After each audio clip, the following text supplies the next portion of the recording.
College ক্যাম্পাসে বসেছিলাম, তখনই খুব দ্রুত 3টা কালো গাড়ি কলেজের ভিতরে আসলো। সবার মতো আমিও তাকিয়ে দেখতে লাগলাম।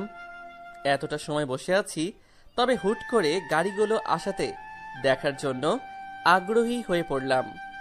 সামনে এবং পিছনের গাড়ি দুটো থেকে কালো ড্রেস পরিহিত দানবাকৃতির 4জন দাঁড়াতেই মাঝখানের গাড়িটা থেকে একটা মেয়ে নামলো।